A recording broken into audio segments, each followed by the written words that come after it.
Hi friends, నమస్తే. నా పేరు డాక్టర్ శివకుమార్, ఆర్థోపెడిక్ సర్జన్. నేను arthroscopy, sports injuries and joint preservation specialist. Joint preservation అంటే ఏంటి? ఆర్థోపెడిక్స్లో ఫ్రాక్చర్ ట్రీట్మెంట్ ఉంటుంది. ఫ్రాక్చర్ సర్జన్, ట్రామా సర్జన్ అంటారు.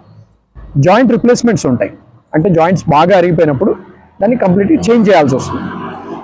సో ఇది కాకుండా లేటెస్ట్గా వచ్చిన టెక్నాలజీ జాయింట్ ప్రిజర్వేషన్. ఇందులో కీహోల్ సర్జరీ ద్వారా, చిన్న మైక్రోస్కోపిక్ సర్జరీ ద్వారా సింగిల్ స్టిచ్తో జాయింట్ని కాపాడొచ్చు మనం. అంటే న్యాచురల్గా ఉన్న జాయింట్, ఈ జాయింట్స్లో ఉన్న లిగమెంట్స్, అలాగే జాయింట్స్లో ఉన్న ఈ కార్టిలేజ్, బ్లూ కలర్ కార్టిలేజ్ అంటే దాని బేరింగ్ సర్ఫేస్, అలాగే దీంట్లో మధ్యలో ఉన్న షాక్ అబ్జార్బర్ ఉంది చూసారా, మెనిస్కస్ అంటాం. ఈ మూడు స్ట్రక్చర్స్ని, లిగమెంట్స్, కార్టిలేజ్, షాక్ అబ్జార్బర్స్, మూడింటిని కూడా మనం రిపేర్ చేసి జాయింట్స్ని కాపాడొచ్చు. అంటే మైల్డ్ టు మోడరేట్ ఆర్థరైటిస్లో ఇది చేయొచ్చు. అడ్వాన్స్డ్ ఆర్థరైటిస్లో ఒక్కొక్కసారి జాయింట్ రిప్లేస్మెంట్ చేయాల్సి వస్తుంది, అది తప్పదు. అయినప్పటికీ కూడా మ్యాక్సిమం జాయింట్ రిప్లేస్మెంట్ని అవాయిడ్ చేయడానికి ఏమేమి చేయొచ్చో చిన్న కీహోల్ సర్జరీ ద్వారా, ఇంకా physiotherapy, life style changes, stem cell therapy, plasma therapy ద్వారా మనం చాలా చేయొచ్చు.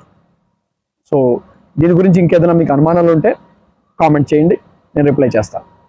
This is doctor Shivakumar, orthopaedic surgeon. Thank you.